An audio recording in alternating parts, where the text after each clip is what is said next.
नमस्कार दोस्तों, मेरा नाम है शिवम और मैं आपका बहुत बहुत स्वागत करता हूं। तो दोस्तों, अपनी हम बीसी लियोंग ज्योग्राफी की जीसी लियोंग ज्योग्राफी की बुक को आगे बढ़ा रहे हैं, इनकी सीरीज़ को। और हम थे चैप्टर 7 में, ठीक है, जो है एरिड और डेजर्ट लैंडफॉर्म। दोस्तों, हमने पार्ट 1 इसमें कंप्लीट कर लिया था। जिसने पार्ट 1 नहीं देखा है उस पार्ट 1 को जाकर जरूर देखेंगे। उसमें हम लोग ने बेसिक जो लैंडफॉर्म बनते हैं डेजर्ट में उनके बारे में बात की थी। और दोस्तों, हम आ गए दूसरे पार्ट में, जो है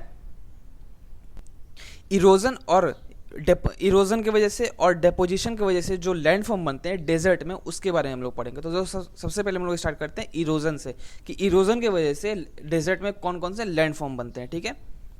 तो दोस्तों, इसमें सबसे पहला आता है रॉक पेडिस्टल, और इसको मशरूम रॉक भी बोलते हैं। तो दोस्तों, रॉक पेडिस्टल क्या होता है? तो होता क्या है, जब आंधी चलती है और धूल को अपने साथ लेके जाती है, तो ये पत्थर और चट्टानों को और घिसती चली जाती हैं। तो उसके वजह से क्या होता है कि चट्टान जो होता है वो कहीं ना कहीं ऊबड़ खाबड़ टाइप का बन जाता है, ठीक है। ऊबड़ खाबड़ टाइप का बन जाता है, और एक खंबे सा बन जाता है जो ऊबड़ खाबड़ रहता है, ठीक है। और इसमें होता क्या है, तो उसको जो चट्टान बनता है उसको हम लोग बोलते हैं रॉक पेडिस्टल, ठीक है।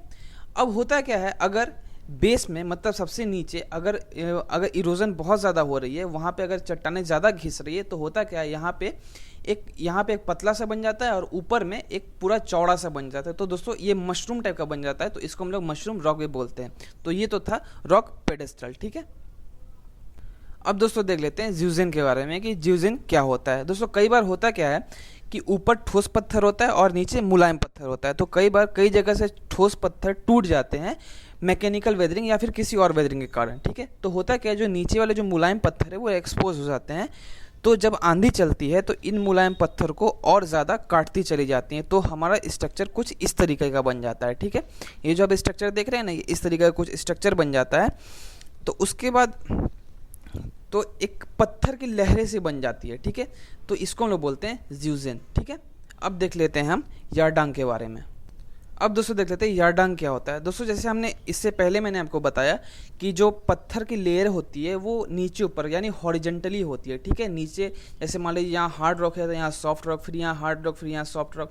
तो अगर यारडांग में हम देखें तो यहाँ पे वर्टिकली होता है। जैसे यहाँ पे हार्ड रॉक है और यहाँ पे सॉफ्ट रॉक है, फिर यहाँ पे हार्ड रॉक है, फिर यहाँ पे सॉफ्ट रॉक है। तो यहाँ वर्टिकली चल रहा है। तो इसमें क्या होता है, अब ज्यूजिन में जो ऊपर और नीचे लेयर थे ठोस और मुलायम पत्थरों की, अब कई बार एक के बाद एक ठोस और मुलायम पत्थर होता है, ठीक है।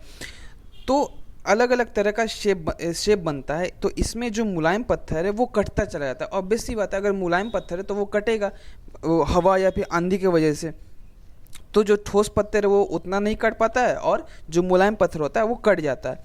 तो वो जो मुलायम पत्थर है वो नीचे चला जाता है और कुछ इस टाइप का शेप बन जाता है, ठीक है। तो इसको हम लोग बोलते हैं यारडांग। अब दोस्तों, देखते हैं मिसास और ब्यूट्स के बारे में। दोस्तों, मिसास एक स्पेनिश वर्ड है जिसका मतलब होता है टेबल। दोस्तों, ये एक फ्लैट लैंड मास होता है जिसमें जो सबसे ऊपर की सतह है वो ठोस होती है। तो वो इरोड ज़्यादा नहीं हो पाती, ठीक है। और वो ज़्यादा इरोड नहीं हो पाती है धूल और आंधी के कारण, और उसके आसपास के जो इलाके हैं वो इरोड हो जाते हैं। तो ये एक ऊपर टेबल सा बन जाता है जिसको हम लोग बोलते हैं मिसास। अब कई साल अगर इरोड हो रहा है तो वो जो टेबल है वो छोटा हो जाता है। तो इसको हम लोग ब्यूट बोलते हैं, ठीक है। अब देख लेते हैं इंसेलबर्ग के बारे में। दोस्तों, इंसेलबर्ग एक जर्मन वर्ड है जिसका मतलब होता है आइसलैंड माउंटेन। अब आइसलैंड का मतलब आपको पता ही है ना, जैसे एक पूरा बीच में टापू है, मतलब पूरा ज़मीन है और चारों तरफ पानी है, ठीक है। तो इसी तरह क्या होता है इंसेलबर्ग में, जैसे एक माउंटेन है, ठीक है, एक खड़ा माउंटेन है, वो अकेला ही होता है, मतलब आइसोलेटेड रेसिडुअल हिल इसको बोल सकते हैं, ठीक है, जो बहुत ऊपर उठा रहता है ग्राउंड लेवल से, और इसकी जो ऊपर की जो सतह होती है वो राउंड होती है, ये अकेला ही होता है, ठीक है। तो इसी को हम लोग इंसेलबर्ग भी बोलते हैं, ठीक है। अब दोस्तों, देख लेते हैं वेंटिफेक और डेइकेंटर के बारे में। होता क्या है दोस्तों, जब एक कोई पत्थर होता है और आंधी चलती है तो वो उसको काटती जाती है, उनको पॉलिश मुलायम करती जाती है। तो ऐसा तो नहीं है कि हवा एक ही डायरेक्शन में चलेगी, ऐसा तो बिल्कुल भी नहीं है। हवा किसी भी डायरेक्शन में चल सकती है, या तो इधर से चलेगी या तो इधर से चलेगी। तो दोस्तों, मान लो कभी इधर से हवा चल रही है और कभी इधर से हवा चल रही है, तो ये क्या करेगी, इसको शार्प करती जाएगी, ठीक है।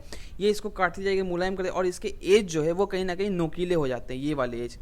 तो इसको बोलते हैं हम लोग वेंटिफेक्ट। अब अगर मान लीजिए अगर मान लीजिए इधर से हवा चल रही है, इधर से हवा चल रही है, तो ऐसा तो नहीं है कि हाँ इधर से हवा नहीं चलेगी, इधर से भी हवा चलेगी, तो ये यहाँ पे एक फेस बना दे। तो दोस्तों अगर दो से ज़्यादा फेस किसी भी कहीं भी रहेंगे तो उसको हम लोग बोलते हैं डेरी कैंटर, इसको बोलते हैं। ठीक है, अब आगे चलते हैं।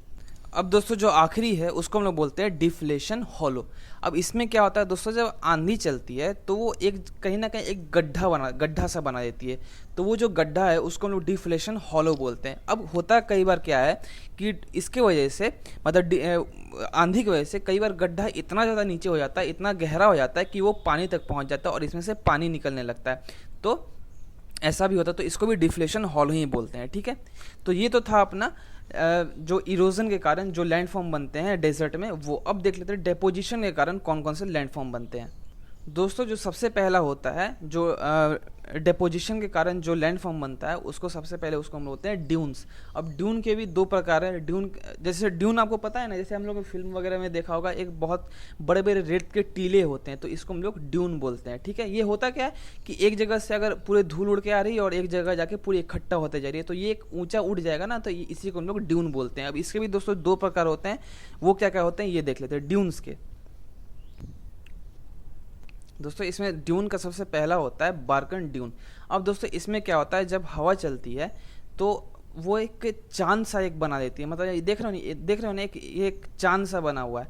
ठीक है, इसमें क्या होता है, ये जैसे जैसे हवा चलती जाती है तो इसको ऊपर उठाते जाएगी, ठीक है, और इधर से काटती जाएगी, तो इसके वजह से एक इस टाइप का शेप बन जाता है, जिसको हम लोग बार्कन ड्यून भी बोलते हैं। ठीक है, अब दोस्तों दूसरा आता है सिफ या फिर लॉन्गिट्यूडनल ड्यून। अब दोस्तों इसमें क्या होता है, इसमें पूरा एक टीला नहीं बनता, ये एक मतलब एक सीधा सीधा एक बनता जाता है। अब देख रहे हो ना, इसमें सीधा सीधा बन रहा है, तो इसी को हम लोग लॉन्गिट्यूडनल ड्यून भी बोलते हैं। अब दोस्तों जो डेपोजिशन की वजह से जो डेजर्ट में लैंडफॉर्म बनते हैं, वो दूसरा होता है लॉसेस। अब लॉसेस क्या होता है ये मैं आपके ऊपर छोड़ रहा हूँ, क्योंकि बहुत छोटा सा ये आपको खुद से पढ़ना है, आप एक तरह से आप इसको होमवर्क समझ लो। ठीक है, अब दोस्तों एक चीज़ और होती है, जो विंड के एक्शन से, विंड के कारण जो लैंड फॉर्म बनते हैं, उसके बारे में हम लोग थोड़ा सा जान लेते हैं। ठीक है, इसमें ज़्यादा आपको लिखने की ज़रूरत नहीं, बस आप हल्का माइंड में रखना।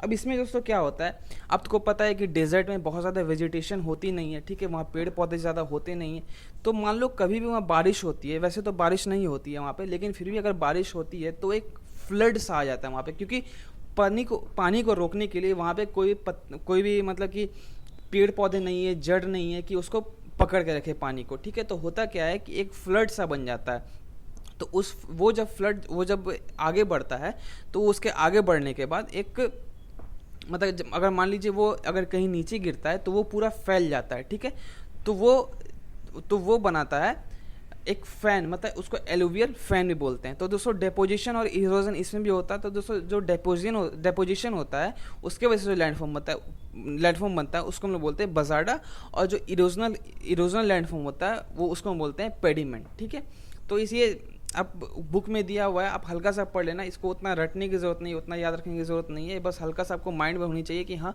पानी के एक्शन की वजह से, वाटर के एक्शन की वजह से कौन कौन से लैंडफॉर्म बनते हैं डेजर्ट में। ठीक है, तो दोस्तों आज के लिए बस इतना ही था। तो हमारा चैप्टर 7 खत्म हो गया। अगला जो लेक्चर होगा उसमें हम लोग स्टार्ट करेंगे लाइमस्टोन की वजह से जो लैंडफॉर्म बनते हैं उसके बारे में। ठीक है, तो आज के लिए बस इतना ही रहने देते हैं। अगर लेक्चर अच्छा लग रहा होगा तो लाइक, शेयर और सब्सक्राइब ज़रूर कीजिएगा, और हम लोग मिलते हैं अगले लेक्चर में। आज के लिए दैट्स ऑल, थैंक यू।